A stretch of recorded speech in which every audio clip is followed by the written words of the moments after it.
What's going on, YouTube? It has been a while since I've done a recent pickups video, and I wanted to go ahead and do one for you this evening. I had a little bit of extra time. I'm starting to get caught up on my orders. It's been going crazy with Baycitybullion, been having a blast with it. But I don't slow down as far as picking up metal.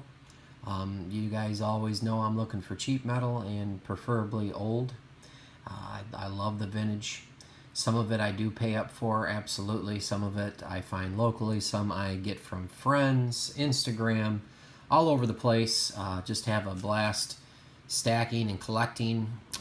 There was other stuff, but it's already since been put away. But this stuff I have available, and I want to share some of it with you, some fun pickups. It's going to be a little bit longer of a video. I will try to move it along so it doesn't take too long. But I do have a few cool old bars to go through, and if you're into that type of thing, you'll enjoy this video hopefully. So I'll just give you a real quick overview of some of the stuff that we are going to be going over today, and there's some of it right there. And we'll go ahead and start off with some 10-ounce bars that I was able to pick up recently.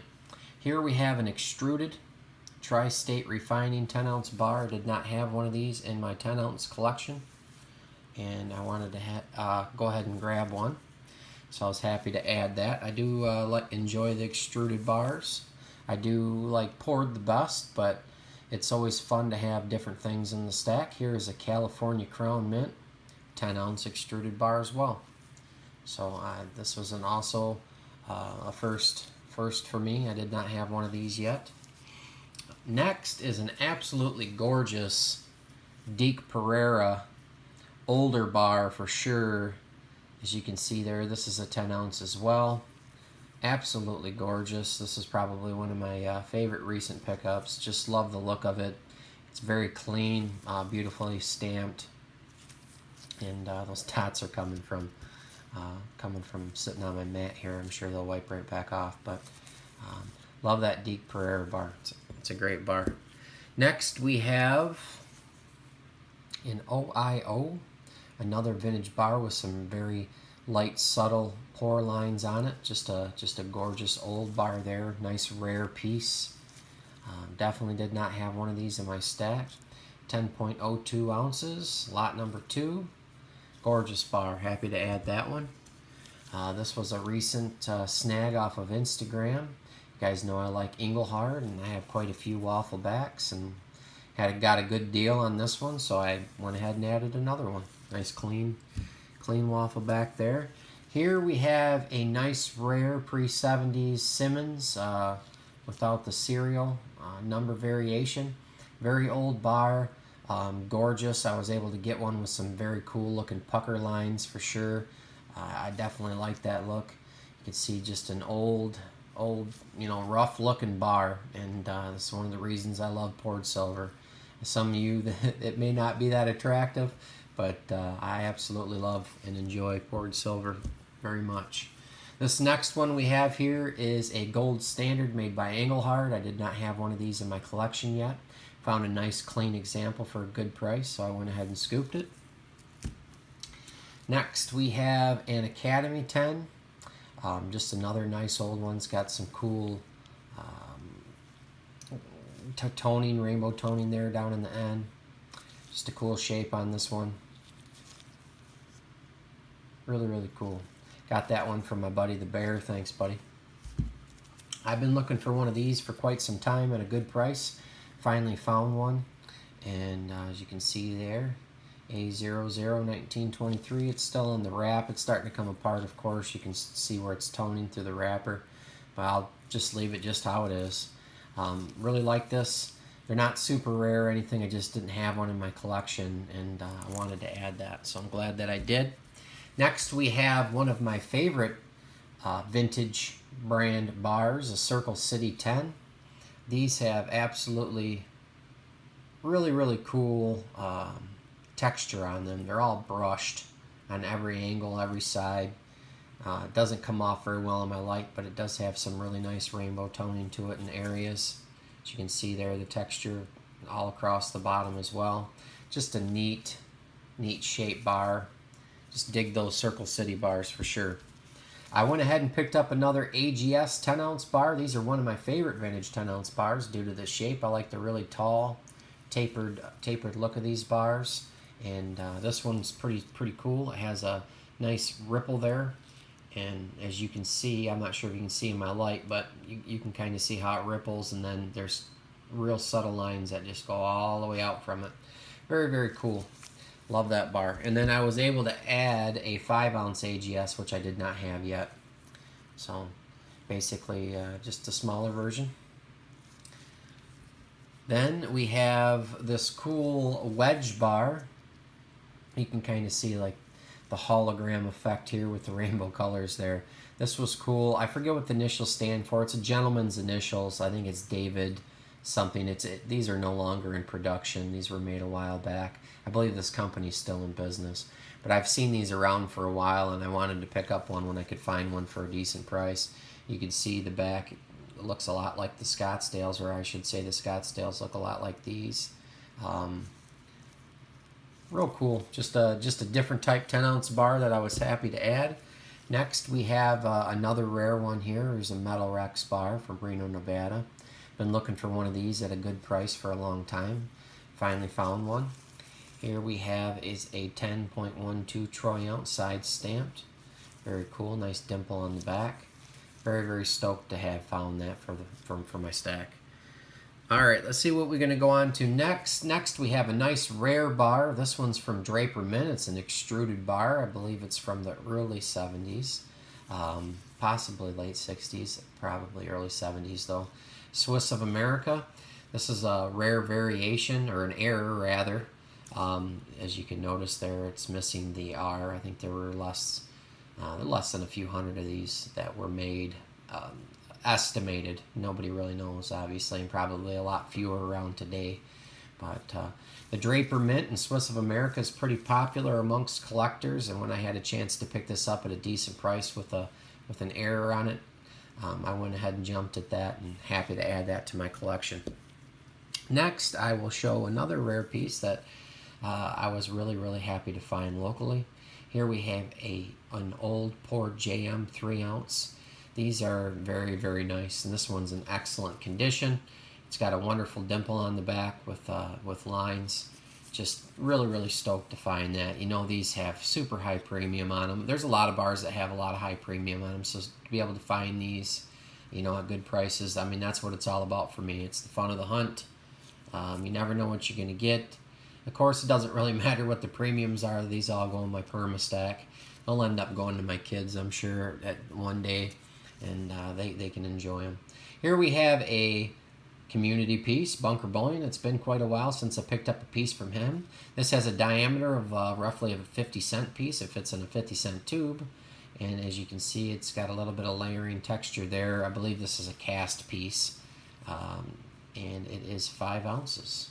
Just a nice little chunk. I saw that picture of his over on Instagram and just wanted one, so went ahead and scooped that.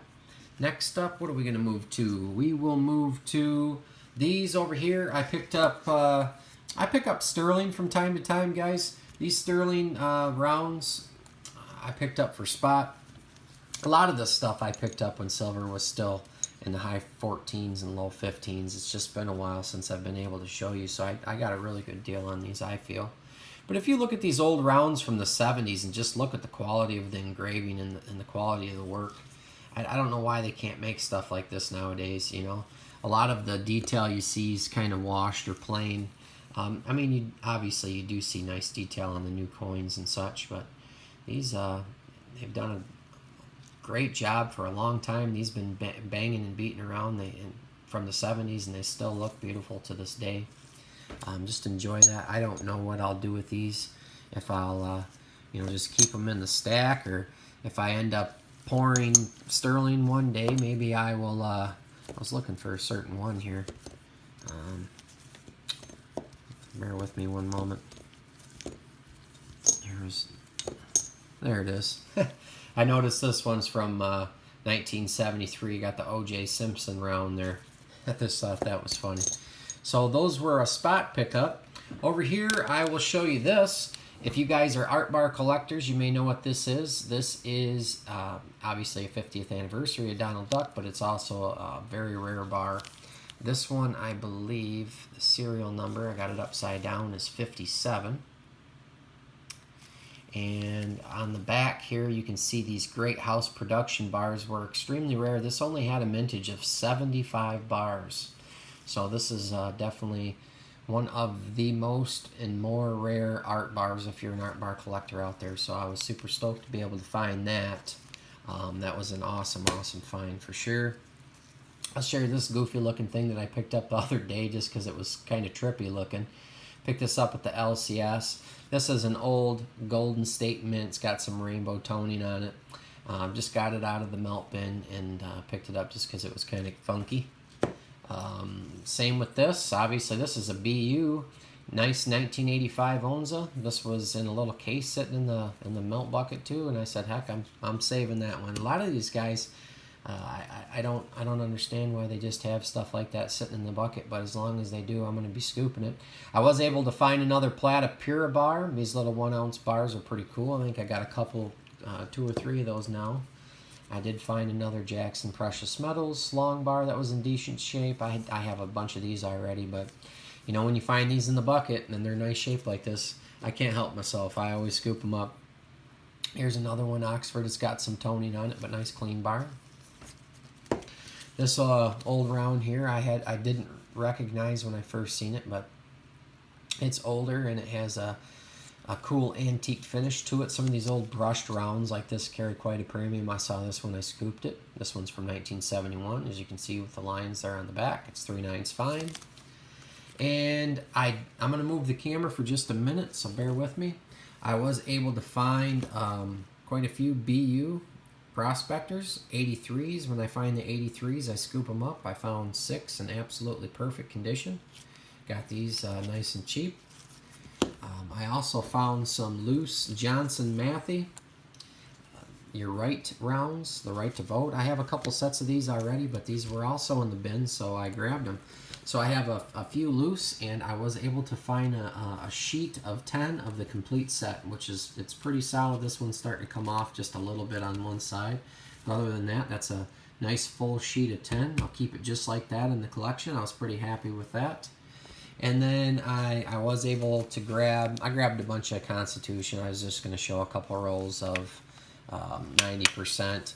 We got some halves here. There was a lot of deals where, you know, it was going so cheap and getting it under $10 face. It was ridiculous. So I was picking up a bunch of that while it went cheap. I don't have it all here right now, but that's some of it. This next piece was kind of interesting. I normally wouldn't pick up stuff like this, but it was in such perfect shape, and I got such a cheap deal on it. I went ahead and scooped it. This is from 1997, obviously depicting the Platinum Eagle. You see how thin that is. And this is from the Washington Mint. And it's 4 ounces and it's plated in platinum. Thought that was a little bit different. I don't have anything like that in my stack. I normally don't pick up plated items, but again, as you can see, it's beautiful. It's perfect condition. I said, what the heck? So I went ahead and scooped that. This next one was kind of interesting. I found these old bars in this set. I'm going to show you this little newspaper clipping real quick. We're getting long on time, so I'm going to try to hurry up here. Here we go. So this was a limited edition 24 karat gold plated random assorted designs. Looks like an old clipping from a magazine that somebody cut it out and ordered these bars, and then they kept it all together when it came through.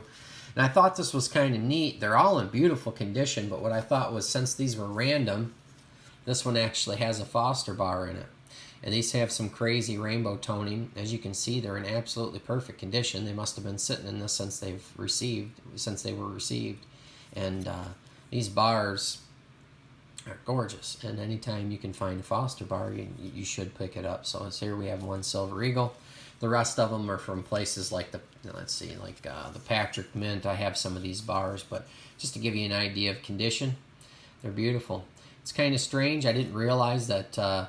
You know, I mean, they're just electroplated, I'm sure. You still get a little bit of toning. I don't know if it's from the ink and the paper or being in here or what have you did it, but you can see the crazy rainbow toning that were on these. But I thought that was kind of a neat set. I'll have to do some more digging to see just how many of these were around or how rare they were, but I'll figure that out. I just picked that up recently. And I believe I'll end it off here with a, quickly, I'll end it off here with a bar of my own that I poured this evening. I've been pouring like crazy, pouring a lot of 3D pieces, and I just felt like pouring a 10-ounce bar tonight just because I felt like it. And this one here is my Kit Kat that you've seen before. This one came out as a 9.99. It is 310.9 grams. So 1/10 of 1 gram shy of 10 ounces. I thought that was kind of neat, so I kept it. And when I went ahead and stamped it, because these 10-ounce variation bars I do serialize, it just happened to be bar number 9. So what a coincidence that is. But these are my 10-ounce Kit Kats that I make. I really like the shape. I was able to find a nice vintage mold to make these pieces in, and the bottoms come out pretty cool too. So just wanted to show that off. But all right, we'll have one more overview.